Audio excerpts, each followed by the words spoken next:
Hello everyone, welcome back to our YouTube channel. तो ये जो हमारा पूरा जो सेशन चल रहा था DSA with C plus plus का, तो जब भी हम बात कर रहे होते हैं डीएसए के बारे में, तो अभी तक हमने जितने भी कंसेप्ट डीएसए में पढ़ा था वो सभी सी प्लस प्लस के फंडामेंटल्स थे। पर एक्चुअली डीएसए शुरू हो रहा होता है यहीं से, क्योंकि डीएसए का मतलब है कि डेटा स्ट्रक्चर एंड एल्गोरिदम। तो जब भी हम कोई एल्गोरिदम के बारे में पढ़ रहे होते हैं और कैसे उसको डेटा स्ट्रक्चर में इंप्लीमेंट कर रहे होते हैं, यही बता रहा होता है डीएसए। तो आज हम सबसे इजी और सबसे पहला अपना एल्गोरिदम पढ़ रहे होंगे, जिस एल्गोरिदम का नाम है सर्चिंग एल्गोरिदम। कैसे काम कर रहा होता है सर्चिंग एल्गोरिदम, आज हम वो पूरा वीडियो देख रहे होंगे, कैसे ये रियल लाइफ में इम्प्लीमेंट हो रहा होगा। लेकिन उससे पहले अगर आप चैनल में नए आए हो तो सब्सक्राइब कर दो और हमारे मोटिवेशन के लिए लाइक एंड कमेंट करना ना भूलना। और अगर कहीं पर भी कोई भी डाउट होता है तो आप जरूर कमेंट करके हमसे पूछ सकते हो। तो बिना देर किए स्टार्ट करते हैं आज का टॉपिक। तो अगर बात करें सर्चिंग एल्गोरिदम का, तो अगर हम नॉर्मली आपसे बात करें कि सर्चिंग से आप क्या समझते हो, तो नॉर्मली जब हम वर्ड देखते हैं सर्चिंग, तो एक सर्चिंग का मतलब ये होता है कि जब कोई आप पुलिस में जाकर कोई रिपोर्ट कर रहे होते हैं किसी भी इंसान के खो जाने का, तो पुलिस सर्चिंग करती है उस इंसान का, तो वो भी एक सर्चिंग हुआ। अब आप कोई मॉल जाते हो और मॉल में जाकर कोई चीज़ खरीदना चाहते हो, लाइक लेट सपोज आपको बाटा का शू खरीदना है, तो आप बाटा का स्टोर सर्च करते हो कि कहाँ है बाटा का स्टोर उस मॉल में, और वहाँ जाके वो चीज़ खरीदते हो। अब लेट सपोज आप एक डी मार्ट गए, डी मार्ट में जाके आपने एक प्रोडक्ट खरीदना है नमक, तो वहाँ पर जाकर आप देख रहे होते हैं कि नमक का काउंटर कहाँ, वहाँ से नमक ले रहे होते हैं। तो इससे अगर हम नॉर्मली अगर रियल लाइफ से भी इम्प्लीमेंट करके रियल लाइफ के प्रॉब्लम को भी समझ रहे होते हैं सर्चिंग के कंसेप्ट से, तो इससे एक चीज क्लियर हुआ कि सर्चिंग कुछ नहीं है, कुछ ढूंढना। जो हमें चाहिए अगर वो चीज हम ढूंढ रहे हैं तो उसी को बोलते हैं, उसी प्रोसेस को बोल रहे होते हैं सर्चिंग। जब भी हमें कोई चीज चाहिए और हम उस चीज को ढूंढने के लिए अपने दिए हुए स्पेस या अपने दिए हुए एनवायरनमेंट में हम जाकर ढूंढ रहे हैं, तो उसी प्रोसेस को हम बोल रहे होते हैं सर्चिंग। तो अगर सर्चिंग को टेक्निकली वर्ड में भी बोले तो सिंपल है।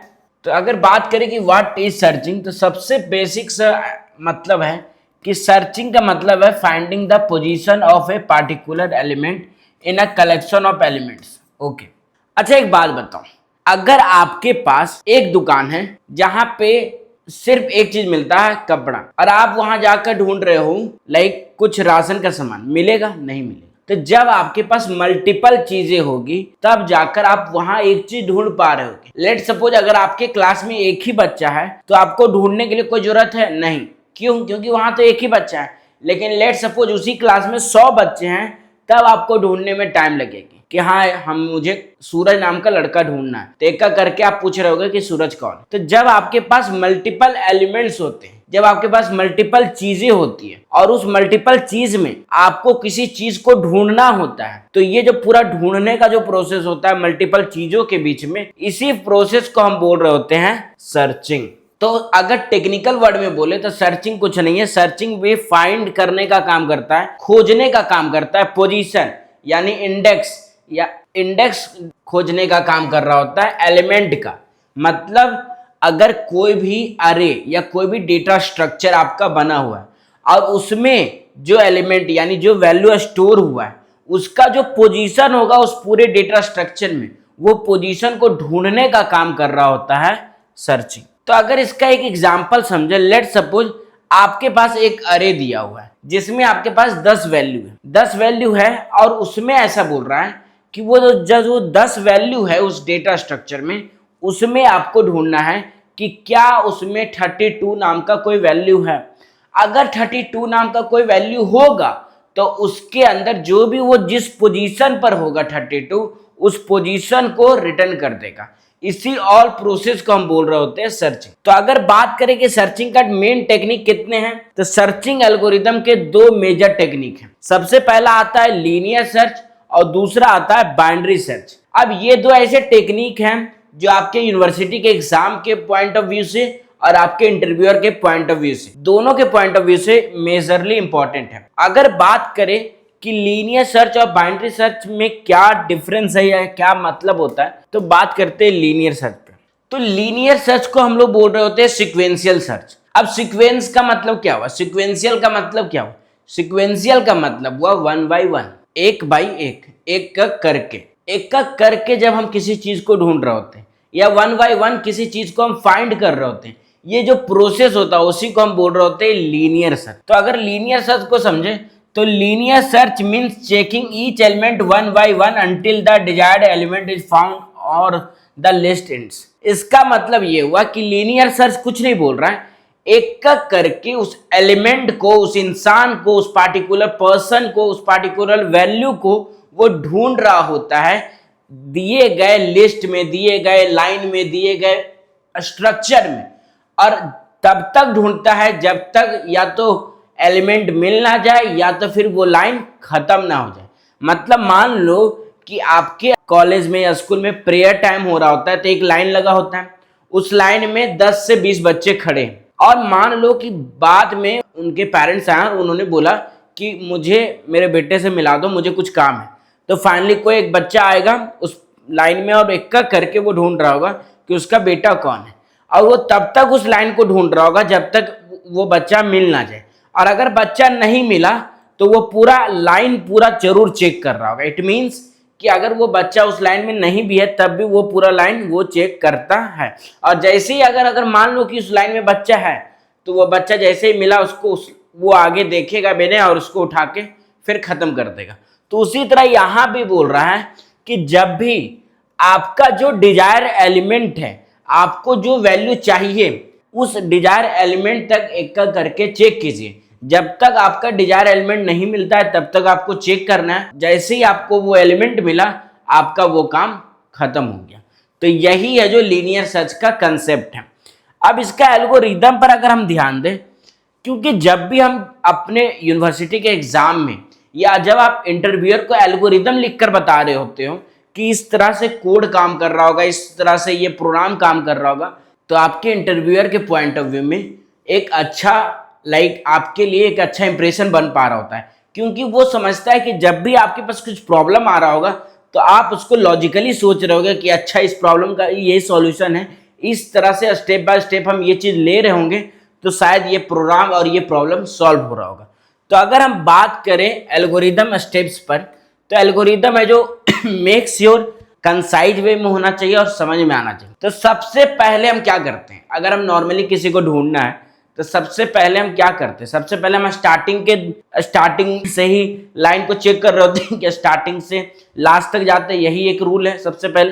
तो हम भी यहाँ क्या किए, start from the first element से स्टार्ट की कि कैसे काम कर रहा होगा। चलो इसको एक फ्लो चार्ट में भी हम समझ रहे होंगे। यहाँ मान लो लिए एरे बना दिए 5 साइज का, और इसमें हम एलिमेंट ले लिए 1 2 3 4 और 5, और मुझे ढूंढना है 4 ढूंढना है। अब ये एक लाइन की तरह भी समझ सकते हो, ये एक अरे भी है, तो आपको जिस वे में इसको समझना है या जिस वे में एग्जांपल लेना वो ले सकते हो। लेकिन अभी मैं अरे के एग्जांपल से समझा रहा हूं क्योंकि हम बात कर रहे हैं डेटा स्ट्रक्चर, और अरे एक डेटा स्ट्रक्चर में आता है। तो मुझे ढूंढना है 4, तो सबसे पहला स्टेप बोला कि फर्स्ट एलिमेंट से स्टार्ट करो, तो हम इसी के हिसाब से चल रहे होंगे।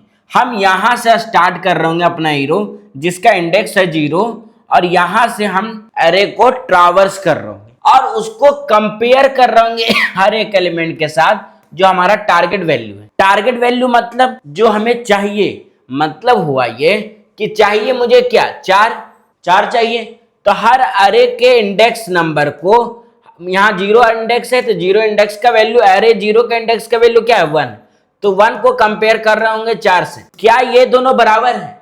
नहीं। अगर बराबर नहीं है तो कंपेयर कर रहे होंगे हर बार टारगेट एलिमेंट से, और अगर कंपेयर करने के बाद इक्वल नहीं है तो हम ये स्टेप आगे बढ़ा रहे होंगे, और उसके बाद फिर हम चेक कर रहे होंगे अरे 1 करके कि क्या 2 4 के बराबर है, नहीं, तो ये भी करके फिर आगे बढ़ा, क्या 3 बराबर है, नहीं 4, फिर 4 बराबर है, हाँ 4 बराबर है। अगर 4 मिल गया, एलिमेंट मिल गया, एक करके line by line 1 by 1 element करके मिल गया, अगर मुझे मिल गया तो हम बोल रहे होंगे कि उसका इंडेक्स रिटर्न कर दो। इंडेक्स मतलब उसका पोजीशन रिटर्न कर दो। तो इसका इंडेक्स 0 था, इसका 1 था, इसका 2 था, इसका 3 था, इसका 4 था। जैसे ही मुझे 4 मिला तो फाइनली हम रिटर्न इंडेक्स कर रहे होंगे 3 प्रिंट, और इस तरह से हमें आंसर मिल रहा होगा। और लेट सपोज कि हमारे पास एलिमेंट हो जाता 6, तो 6 क्या इसमें था? नहीं था, तो एक भी नहीं मिला, तो लास्ट में हम फाइनल प्रिंट कर रहे होंगे -1, जो इंडिकेट कर रहा होगा कि एलिमेंट आपका नहीं फाउंड हुआ।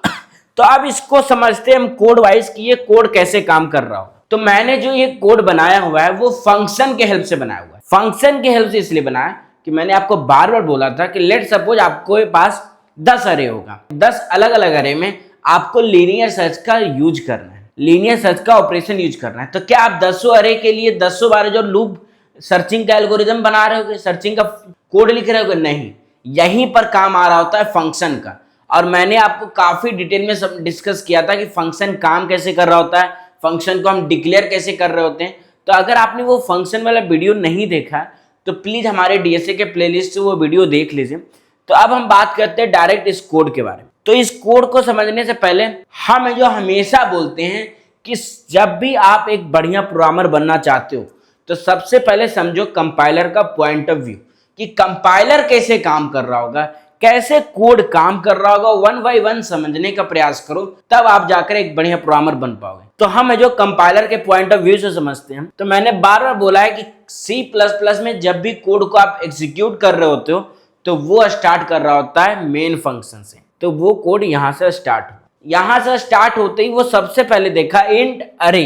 तो यहां पर एक चीज उसको समझ में आ गया कि भाई कुछ नहीं हुआ, इंट नाम का डेटा टाइप था यानी इंटीजर वैल्यू था, एक अरे हम बनाए, अरे एक कंटेनर है जो मल्टीपल वैल्यू स्टोर कर रहा होता है सेम टाइप के, और यहाँ पर डेटा दिया है इंटीजर यानी इंटीजर वैल्यू रख रहा होगा।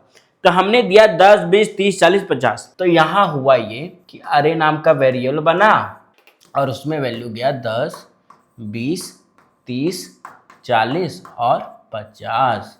तो ये है जो पहला काम खत्म। अब यहां पर आया नेक्स्ट कोड, इंट n बराबर साइज ऑफ अरे डिवाइड बाय साइज ऑफ अरे 0। अब ये एक बहुत ही बढ़िया लेवल का टॉपिक पता चल रहा है यहां से। क्या ये लाइन क्यों आया सर? ये नया लाइन, जब भी आपको अरे का साइज निकालना हो कि आपका दिया हुआ अरे का साइज कितना है, तो आपको ये लॉजिक यूज करना चाहिए। इससे आपका जो साइज आ रहा होता है अरे का वो परफेक्ट आ रहा होता है। तो हुआ ये कि यहाँ अरे हमने पूरा पास किया, तो अरे में जितना भी पास किया तो अरे में बाय डिफॉल्ट कितना हुआ? 5 वैल्यू है। जब हमारे पास 5 वैल्यू है तो हुआ ये, समझाता हूं, समझो। देखो ये इंटीजर वैल्यू है, इंटीजर वैल्यू में हर एक इंटीजर वैल्यू पर कितना हमें बाइट मिल रहा होता? 4 बाइट।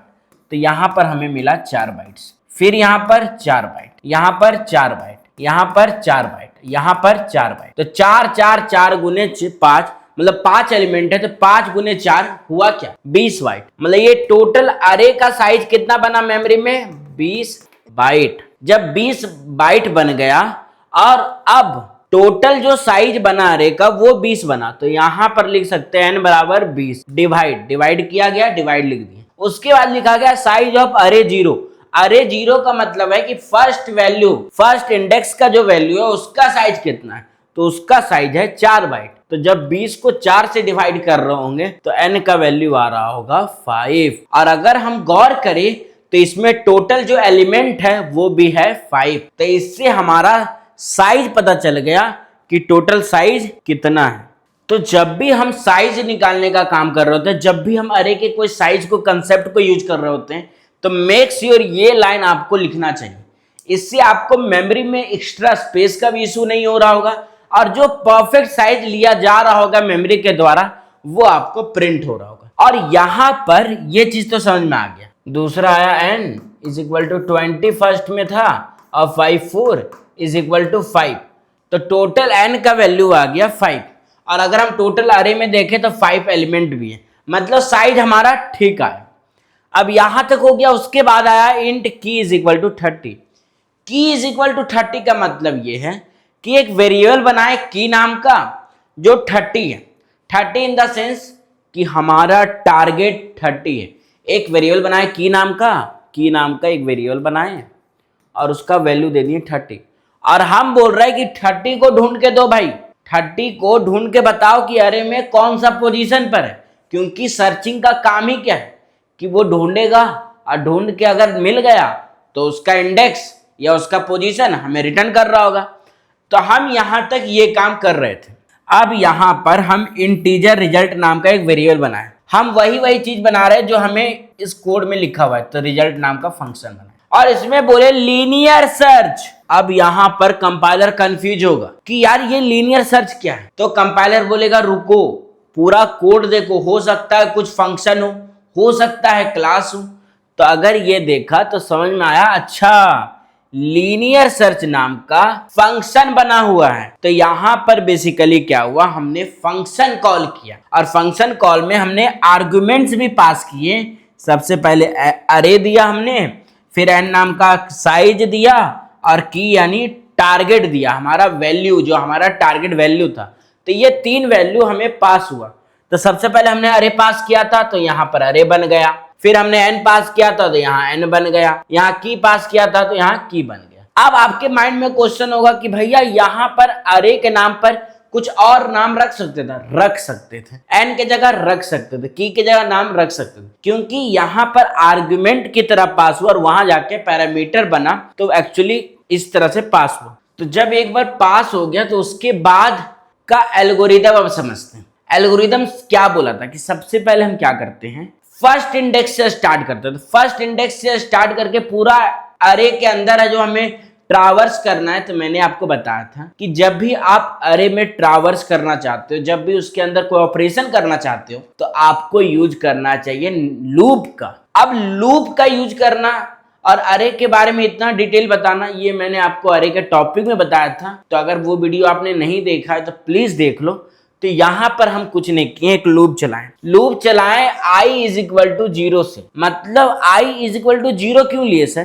तो 0 इसलिए लिए क्योंकि इंडेक्स बाबा अरे का इंडेक्स 0 से स्टार्ट हो रहा होता है, तो हम 0 से चले और इसको चलाएं n के लेस देन तक। तो अगर आप खुद सोचो कि टोटल साइज 5 है, ठीक है, अगर हम 0 से स्टार्ट करके 5 तक चलाएंगे तो टोटल स्टेप कितना होगा, 6 होगा। लेकिन अगर हम उसको एक लेस देन तक चलाते हैं तो लेस देन तक चलाएंगे तो 5 स्टेप ही ले रहा हो, इसलिए लेस देन चलाएं। और उसके अंदर एक कंडीशन डाल दी है कि हर अरे के इंडेक्स के वैल्यू पर, यानी अरे आई की जगह पे 0 आएगा, अरे 0 का वैल्यू 10, तो 10 क्या 30 के बराबर है, चेक कर रहा होगा। और जो वैल्यू अगर हर बार एक करके प्रोसेस कर करके वो चेक कर रहा होगा और जैसे ही वैल्यू मैच किया तो वो आई है जो प्रिंट हो रहा होगा।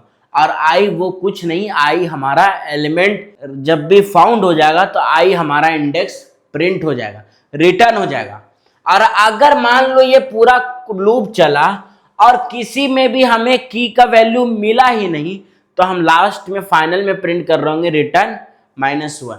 और जब हमें आउटपुट में -1 दिख रहा होगा तो हम समझ जाएंगे एलिमेंट फाउंड नहीं हुआ। तो मान लो कि एक करके अब इसका फ्लो चार्ट समझते हैं। तो यहाँ पर सबसे पहले 0 आया, अरे 0 का वैल्यू क्या है, 10 क्या 30 के बराबर है, नहीं है, तो ये नहीं चला। फिर आई बढ़ाया, आई अब बढ़ के बन गया 1। अरे 1 का वैल्यू क्या है, 20 30 से बराबर है, नहीं, तो नहीं चला। फिर जो लूप बढ़ा, लूप अब बढ़ के बन गया आई का वैल्यू 2। अरे 2 का वैल्यू क्या है, 30 क्या 30 से बराबर है, हाँ है। जैसे बराबर हुआ रिटर्न आई का वैल्यू क्या है, 2, रिटर्न हो गया 2। जब रिटर्न 2 हो गया तो लीनियर सर्च के पास रिटर्न हो गया 2। मतलब जब ये फंक्शन कॉल हुआ तो इस पूरा फंक्शन का जो आउटपुट आया वो यहाँ आया 2। अब जब रिजल्ट यहाँ पर फिर कंडीशन लगाया गया कि अगर रिजल्ट का वैल्यू नॉट इक्वल टू -1 है, नॉट इक्वल टू -1 का मतलब कंपेयर कर रहा है कि रिजल्ट यहाँ 2 है, क्या ये -1 के नॉट इक्वल है, हाँ नॉट इक्वल है, -1 तो नहीं है ना, रिजल्ट नॉट इक्वल है। तो जब नॉट इक्वल है तो समझ जाओ कि एलिमेंट हमें इंडेक्स पर मिला और इंडेक्स पर रिजल्ट का वैल्यू यानी 2, तो एलिमेंट फाउंड एट इंडेक्स 2 और फाइनली हमें प्रिंट हुआ। अगर मान लो यहाँ पे रिजल्ट नहीं, पूरा कोई एलिमेंट नहीं मिलता तो माइनस क्या होता, -1 होता, तो रिजल्ट का वैल्यू -1 होता, तो -1 होने पर ये दिखता है एलिमेंट नॉट फाउंड। तो इस तरह से कुछ काम कर रहा होगा और जब हम फाइनली देखें तो yes element found at index 2, तो इस तरह से हमें आउटपुट आ गया। तो इस तरह से काम कर रहा होता है हमारा लीनियर सर्च। अब इसकी बात करते हैं कॉम्प्लेक्सिटी के बारे में। अब ये एक ऐसा टॉपिक है कॉम्प्लेक्सिटी जो मैं आने वाले क्लास में बता रहा हूँ कि कैसे कॉम्प्लेक्सिटी के बारे में ध्यान दे रहे होते हैं, कैसे उसको एनालाइज कर रहे होते हैं। तो फिलहाल के लिए अगर हम समझें कि कॉम्प्लेक्सिटी होता क्या है, तो कॉम्प्लेक्सिटी टाइम कॉम्प्लेक्सिटी और स्पेस कॉम्प्लेक्सिटी, 2 अलग अलग कॉम्प्लेक्सिटी होता है जिसमें हमें बताना होता है कि टोटल टाइम क्या लगा। टाइम कॉम्प्लेक्सिटी में बताना होता है कि टोटल क्या टाइम लगा ढूंढने के लिए और स्पेस में बताना होता है कि कितना स्पेस ऑक्युपाई किया। तो अगर हम बात करें टाइम कॉम्प्लेक्सिटी की कि बेस्ट कॉम्प्लेक्सिटी क्या हो सकता था, तो मान लो एलिमेंट आपके फर्स्ट इंडेक्स पर था और फर्स्ट पर मिल जाता, तो अगर बेस्ट केस क्या होता कि अगर आप फर्स्ट बार लूप चलाते हैं और फर्स्ट पर ही element is found at the first position, जैसे ही आप शुरू किए वहीं पर एलिमेंट रहता, तो ये आपके लिए बेस्ट केस था। रोस्ट केस क्या था, जब आपका एलिमेंट मिलता एकदम लास्ट पोजीशन पर, तो ये आपका रोस्ट केस था। एवरेज क्या होता कि मान लो एलिमेंट अभी कोई अरे में है और पूरा ट्रावर्स नहीं हुआ लेकिन बीच में जाकर मिल गया, तो यहां पर ऑर्डर ऑफ एन चल रहा होता है, तो इस तरह से काम कर रहा होता है। और जब बात करते हैं स्पेस कॉम्प्लेक्सिटी का, तो इसमें कुछ एक्स्ट्रा स्पेस हमने दिया नहीं, कोई भी एक्स्ट्रा चीजें यूज नहीं किया, तो order of one space complexity होगा जिसमें कोई एक्स्ट्रा स्पेस रिक्वायर नहीं पड़ा। तो इस तरह से कुछ काम कर रहा होता है। रियल वर्ल्ड एप्लीकेशन बहुत सारे, जब भी लीनियर सर्च को यूज करना होता है तो मेक श्योर लीनियर सर्च एक क्या है ना, लीनियर सर्च आप खुद सोचो 1 बाय 1 ढूंढना बड़ा टफ है, तो जब भी आपके पास लार्ज डेटा सेट हो तो वहां पर लीनियर सर्च सही नहीं होता। तो जब भी आपके पास कोई छोटा नंबर ऑफ वैल्यूज है और अनसॉर्टेड इन द सेंस कि डेटा सॉर्टेड में नहीं है, एलिमेंट सॉर्टेड में नहीं है, तो आप यूज कर सकते हो लीनियर सर्च। और मेक श्योर कि जब भी आप कोई भी प्रोडक्ट को ढूंढ रहे होते हो जो स्मॉल इन्वेंटरी लिस्ट में है, छोटे साइज के लिस्ट में है, तब आप लीनियर सर्च को यूज कर सकते हो। और जब भी आपको लाइक अटेंडेंस चेक करना होता है सिक्वेंशियली वाइज, तो वहां पर भी लीनियर सर्च यूज कर सकते हो। अब एक और टेक्निक आता है बाइनरी सर्च, कि बाइनरी सर्च क्या होता है। तो बाइनरी सर्च को समझने से पहले अगर हम बात करें बाइनरी सर्च के बारे में, तो बाइनरी सर्च एक रूल पर चलता है जिसको हम बोलते हैं डिवाइड एंड कॉन्क्यूर रूल। अब इसका मतलब क्या हुआ, तो डिवाइड एंड कॉन्क्यूर रूल का मतलब ये हुआ कि सबसे पहले डिवाइड का मतलब हुआ कि बांट दो, और कॉन्क्यूर का मतलब है एक बार जब बांट दिए ना, मतलब ऐसे समझो कि आपके पास बड़ा प्रॉब्लम, अब बड़ा प्रॉब्लम है तो आप क्या सोचोगे कि यार बहुत बड़ा प्रॉब्लम है, कैसे इसको सॉल्व करें। बट एक्चुअली जब आप उस बड़े प्रॉब्लम को छोटे छोटे टुकड़ों में बांट के उसको सॉल्व करते हो तो वो बड़ा प्रॉब्लम सॉल्व हो जाता है। तो उसी तरह जब भी आपके पास बड़ा डेटा हो, बड़ा large number of data set हो, तो वहां पर हमारा जब ढूंढने का प्रोसेस हो रहा होता है तो वो हेल्प करा रहा होता है बाइनरी सर्च के हेल्प से, जिसमें हमारा जो मेजर कंसेप्ट होता है वो वर्क कर रहा होता है तभी जब आपका अरे, जब आपका एलिमेंट, जब आपका वैल्यू सॉर्टेड में हो। मतलब हम बांटने के लिए जब हम बांट रहे होंगे तो मेक श्योर बांटने के लिए कुछ प्रोसेस होगा, कुछ रूल होगा।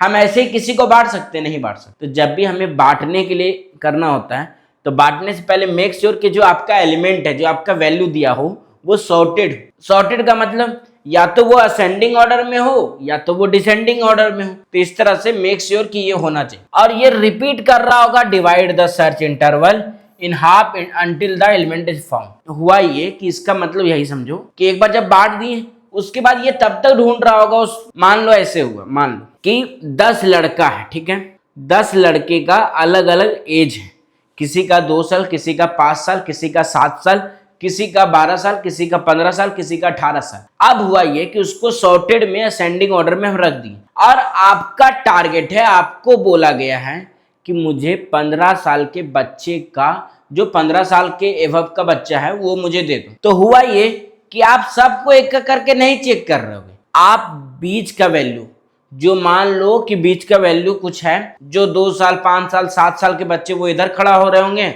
और जो मेरा 12 साल का है और मेरे से जो बड़े एज के लड़के होंगे वो इधर खड़ा होंगे। तो अब आप खुद बताओ, जब मुझे ढूंढना है 15 साल का बच्चा, तो क्या मैं इस रो में जाऊं या इस रो में जाऊं? ऑफ कोर्स इस रो में जाना चाहिए, क्योंकि जब मुझे ढूंढना है 15 साल से एबव का बच्चा, तो मैं 15 साल का हूं, तो मेरे से ऊपर वाला इधर ही होगा। तो वही कुछ लॉजिक से यहाँ काम कर रहा होता है। तो अगर हम इसकी एल्गोरिदम पर बात करें तो एल्गोरिदम है जो बड़ा हमारा सिंपल है। सबसे पहले मेक श्योर कि अरे सॉर्ट होना चाहिए, उसके बाद हमें ढूंढना है मिडिल एलिमेंट इसीलिए कि वहां से हमें जो प्रोसेस उसको कर रहे होंगे। उसके बाद हम चेक करेंगे कि अगर जो वैल्यू है, जो हमारा टारगेट है, क्या वो मिड के बराबर है। अगर मिड के बराबर है तो उसका इंडेक्स रिटर्न कर दो। अगर मिड से छोटा है, अगर मान लो कोई वैल्यू ऐसा है, कोई ऐसा वैल्यू है, इसको एग्जांपल से समझते हैं कि एक अरे हमने लिया था 10, 20, 30, 40 और 50।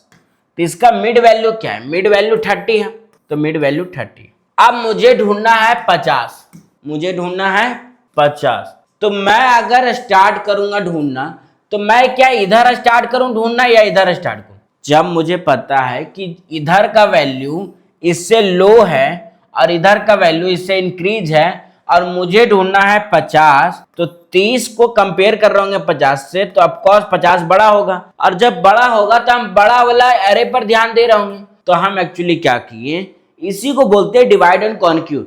हम जो पहले पूरा अरे को बांटे, एक मिड का एलिमेंट निकाले, एक मिड का वैल्यू निकाले, और बाट निकालने के बाद हम उसको कंपेयर किए हाई एलिमेंट वर्सेस लो एलिमेंट के साथ, और इसको फिर उस तरह से काम किए। मतलब हुआ ये कि इसको सिंपल समझे तो अगर की का वैल्यू मिड से छोटा है, अगर की का वैल्यू मिड से छोटा है, तो हम यूज कर रहे होंगे search in the left half, यानी इधर वाला एलिमेंट। और अगर की का वैल्यू मिड से बड़ा है तो हम यूज कर रहे होंगे, सर्च कर रहे होंगे राइट हाफ में, इधर इधर एलिमेंट के साथ। और इसको तब तक चेक कर रहे होंगे जब तक लो का वैल्यू हाई से बड़ा ना हो जाए, और फाइनली उस तरह से काम कर रहे होंगे। तो इसका अगर हम कोड के एग्जाम्पल पर समझें, तो कोड एग्जाम्पल पर वापस से उसी तरह से हम बात किए कि मेन फंक्शन से स्टार्ट किए, फिर साइज लाएं और साइज के बाद की वैल्यू दिए 40, और यहाँ पर बाइनरी सर्च का फंक्शन कॉल की। फंक्शन कॉल करने पर ये कोड हम लिखें। हुआ ये कि लो को हम दिए 0 और हाई को दिए n-1। अब यहां से मेन टॉपिक शुरू हुआ। अरे नाम का हमारा एलिमेंट था, अरे में हमारा वैल्यू क्या है 10, 20, 30, 40, 50 और 60। अब यहां से लॉजिक आराम से समझिए। हुआ ये कि लो को हम इंडेक्स दे दिए 0। अब लो को 0 दे दिए तो लो भाई 0 ले लो, लो 0, और हाई को दे दिए n-1। एन टोटल कितना होगा, 3 और 3 6, 6 वैल्यू होगा, तो 6 - 1 तो 5, एन का वैल्यू 5 हो गया।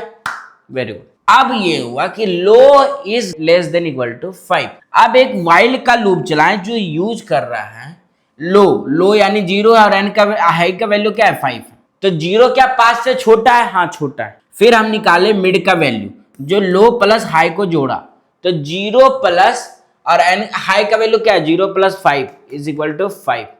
अब 5 को 2 से भागा दे रहे हैं तो इसका आउटपुट आ रहा होगा 2 आ रहा होगा, क्योंकि डिवाइड किया। अब 2 आया तो ये हुआ कि मिड का वैल्यू चला गया 2। अब यहां तक हुआ 2 हुआ। अब यहां चेक किए इफ अरे मिड मतलब अरे 2, अरे 2 के इंडेक्स पर वैल्यू क्या है, ये 0 इंडेक्स है, ये 1 इंडेक्स है, ये 2 इंडेक्स है। तो इंडेक्स पर निकला मुझे अरे 2 के इंडेक्स पर, मतलब मिड वैल्यू निकल गया मेरा 30, 2 इंडेक्स पर 30 निकल गया। अब इसको चेक किए की से कि हमारा की के बराबर है। अगर रिटर्न मिड बराबर की के बराबर रहा था, मतलब 30 अगर 30 के बराबर रहता तो हम मिड को रिटर्न कर रहे होते जो फाइनली 2 होता, तो ये नहीं, तो ये कंडीशन नहीं चला। अब ये नहीं चला तो हुआ क्या, अब इसका थोड़ा सा डायग्राम थोड़ा सा बिगड़ रहा होगा। अभी तक ये हुआ कि 10, 20, 30, 40, 50 और 60। अब जैसे ही मिड वैल्यू निकल गया 30, और मुझे पता चल गया है कि जो वैल्यू दिया हुआ है, जो की दिया हुआ है, वो मेक श्योर कि किससे बड़ा हो। तो क्या मिड का वैल्यू तो 30 निकल गया। अब जो हमारा की वैल्यू है, की वैल्यू मिड से छोटा है या मिड से बड़ा है, तो अगर छोटा रहता तो मिड +1 वाला लॉजिक लगाता लो में, और अगर बड़ा है तो ये वाला लॉजिक लगाता। ठीक है, तो यहाँ पे समझ में आया कि अरे मिड का वैल्यू की कितना था, हमारा वैल्यू की था 40 था। ठीक, तो अरे मिड का जो वैल्यू है, अरे मिड का वैल्यू कितना है 30 है। तो क्या 30 40 से छोटा है, हाँ भाई छोटा है। तो छोटा है तो लो को बोल रहा है मिड +1 कर दो, लो का वैल्यू मिड +1 कर दो। तो लो का वैल्यू स्टार्टिंग में क्या था, लो का वैल्यू स्टार्टिंग में था 0, तो लो को मिड +1 मतलब 30 का इंडेक्स था 2 + 1 यानी 3, यानी 3 इंडेक्स पर 40। तो अब लो का वैल्यू हो गया 3, क्योंकि पहले था 2 मिड और मिड +1, तो 2 + 1 3। तो अब लो का वैल्यू 0 नहीं रहा, अब लो का वैल्यू आ गया 3 पर। तो लो का वैल्यू जब 3 पर आया तो लो का वैल्यू मिड +1 पर 3 हो गया। और जब यही कंडीशन चल गया तो एल्स तो चलेगा नहीं, तो वापस से ये लूप चला। क्या अभी भी लो हाई से कम है, तो लो का वैल्यू 3 और हाई का वैल्यू 5 है, कहाँ कम है, तो कम है तो वापस आओ। वापस आया तो फिर मिड को चेक किया कि अब मिड का वैल्यू क्या होगा, 3 + 5 और बाई 2, तो 8, 5 3 8 बाई 2, तो अब वैल्यू बचा चौथा, तो मिड का वैल्यू हो गया 4। तो जब मिड का वैल्यू हो गया 4, तो अरे 4 पर वैल्यू गया 50। तो एक्चुअली हुआ ये कि जब एक का करके हम लो और हाई कर रहे थे, तो इससे हुआ क्या कि हम एक मिड का वैल्यू निकाले और उसको कंपेयर कर दिए कि अगर मान लो कि मिड का वैल्यू 30 है और 40 से उससे बड़ा है, तो मेक श्योर कि 30 से तो बड़ा होगा, तो हम 30 से आगे वाले लूप को देख रहे होंगे, अरे को देख रहे होंगे और कोड को चला रहे होंगे। अब यहां पर मैंने एक चीज आपके लिए छोड़ा कि ये जो कोड हुआ है 3 लाइन का, इसको आपको समझना है, प्रैक्टिस करना है कि मेक श्योर कि जब भी आप कोडिंग का प्रैक्टिस कर रहे होते हैं ना, तो आपको मेक श्योर होना चाहिए, पता होना चाहिए कि कोड जो भी आप लिखते हो उसका मतलब क्या है, कैसे उस प्रॉब्लम को सॉल्व करे होंगे, कैसे उस प्रॉब्लम को टैकल कर रहे होंगे और कैसे उसको सॉल्व करने का टेक्निक सीख रहे होंगे। तो इस तरह से कुछ बाइनरी सर्च काम कर रहा होता है। अब बाइनरी सर्च की कॉम्प्लेक्सिटी क्या हो सकती थी कि अगर मान लो फर्स्ट एलिमेंट आपका मिड एलिमेंट था, मिड पर ही वो वैल्यू मिल जाता तो बेस्ट केस था। रोस्ट केस क्या है कि वो एलिमेंट मिलता ही नहीं, जब तक आप लूप चला रहे हो वो मिलता ही नहीं, और मिलता तो लास्ट में मिलता, तो वो आपके लिए रोस्ट केस था। एवरेज केस क्या था कि हाँ, एवरेज केस ये था कि आपने एक पूरे बड़े डेटा को आप बीच से तोड़ दिया और उसके बाद कंपेयर करते गए, तो ये आपका बन जाता है लॉगरिथमिक एल्गोरिथम, लॉगरिथमिक कॉम्प्लेक्सिटी। और इसी के कारण आपका अब जो सर्चिंग का जो कंसेप्ट है, सर्चिंग का जो रूल है, वो काम कर रहा होता है, हमारे सर्चिंग के टेक्निक को फास्ट बना रहा होता है। तो जब भी आपको large number of data set पर है जो सर्चिंग का एल्गोरिथम चलाना होता है, तो मेक श्योर बाइनरी सर्च चलाएं, क्योंकि ये फास्ट एफिशिएंट होता है। तो अगर स्पेस की बात करें तो स्पेस एक ही ले रहा होगा, क्योंकि नॉर्मली कोई मेथड यूज नहीं किया गया, कोई एक्स्ट्रा स्पेस नहीं लिया गया। लेकिन इसमें कुछ इंपॉर्टेंट कंडीशन है। मेक श्योर अरे है जो शॉर्ट होना चाहिए बिफोर अप्लाइंग बाइनरी सर्च। जब भी बाइनरी सर्च अप्लाई कर रहे होते तो मेक श्योर कि अरे शॉर्ट हो। अगर शॉर्ट नहीं है तो उसको शॉर्ट करो बाय यूजिंग सॉर्टिंग टेक्निक। आने वाली क्लासेस में हम देख रहे होंगे सॉर्टिंग टेक्निक्स कि कैसे काम कर रहा होता है। उसके बाद आते हैं रियल वर्ल्ड एप्लीकेशन के बारे में। तो रियल वर्ल्ड एप्लीकेशन में डिक्शनरी, अब डिक्शनरी का एक बहुत बढ़िया एग्जांपल, अब मान लो कि आपको एक डिक्शनरी में वर्ड ढूंढना है जो एस से स्टार्ट होता है, यस से स्टार्ट होता है। और लेट सपोज आपने एक डिक्शनरी का बुक खोला तो उसमें मिल गया एन। अब एन नाम का वर्ड जब मिल गया तो क्या एन के पीछे वाले को आप, पीछे वाले जितने भी उसके पेज होंगे उसको ढूंढोगे कि आने वाले में ढूंढोगे? ऑफकोर्स आगे वाला में ढूंढोगे, क्योंकि एस उसके बाद आता है। तो यही कंसेप्ट पर काम कर रहा होता है बाइनरी सर्च, कि जब आप मिड एलिमेंट ढूंढ लिए तो उससे पता चेक कर रहा होता है कि क्या जो दिया हुआ वैल्यू है उससे बड़ा है कि नहीं। अगर बड़ा है तो हम उधर ढूंढेंगे, अगर छोटा है तब हम इधर ढूंढेंगे। अगर वही एन एस के जगह पे ढूंढना होता है आपको एम, तो आप एन के पीछे जाते हो और पीछे वाले पेज से ढूंढ रहे हो। तो यही लॉजिक पर काम कर रहा होता है। उसी तरह जब भी हम सॉर्टेड डेटाबेस में सर्चिंग का काम करना होता है तो हमें बाइनरी सर्च यूज करते हैं। कंप्यूटर ग्राफिक्स में, डेटा इंडेक्सिंग में और एआई के डेटा सेट्स में हम यूज कर रहे होते हैं बाइनरी सर्च। बाइनरी सर्च बहुत ही फास्ट हो रहा होता है as compare to the linear search. अब इसका एक बोनस की बात करें, बाइनरी सर्च का एसटीएल के बारे में मैंने पढ़ाया था वेक्टर वाले क्लासेस में। क्या स्टैंडर्ड टेम्पलेट लाइब्रेरी बनी होती है जहां पर बहुत सारे फंक्शंस पहले से बाय डिफॉल्ट बना दिए गए।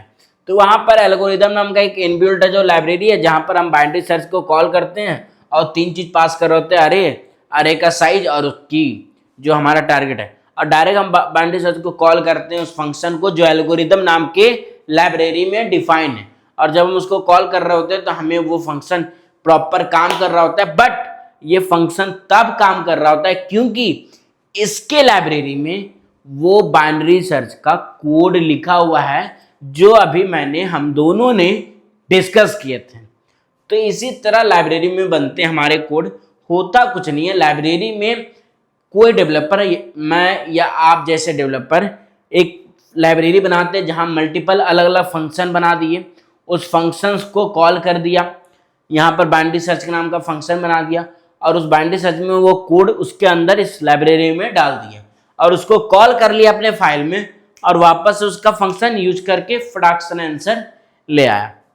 इस तरह से हम STL को यूज करके हम अपने कोड को और आसान बना रहे होते हैं। तो आज की अगर समरी की बात करें तो एक चीज समझ में आया कि linear search simple to implement है बट ये स्लोअर है लार्जर डेटा सेट के लिए। तो एक चीज ये समझ में आया कि लीनियर सर्च जो था वो बाइनरी सर्च के कंपेयर में थोड़ा सा सिंपल था और इसको लार्ज डेटा सेट के लिए बहुत ही ज्यादा स्लो प्रोसेस था। लेकिन बाइनरी सर्च के बारे में बात करें तो ये फास्ट है, एफिशिएंट है, पर मेक श्योर आपका जो वैल्यू हो वो सॉर्टेड हो। और फिर STL सपोर्ट के बारे में पढ़े कि STL स्टैंडर्ड टेम्पलेट लाइब्रेरी में मल्टीपल फंक्शंस पहले से बने हुए हैं जिसके हेल्प से हम चीजों को फास्ट और इजी इंप्लीमेंट कर सकते हैं।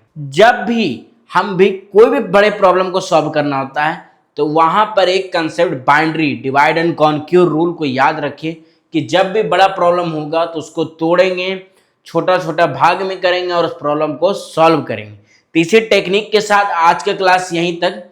और अगर कंटेंट अच्छा लग रहा है तो लाइक कीजिए, दोस्तों को शेयर कीजिए और कमेंट में बताइए कि कौन सा टॉपिक समझ में नहीं आया और हमारे मोटिवेशन के लिए एक थंब जरूर दीजिए। So keep learning, keep coding and take care. Thank you.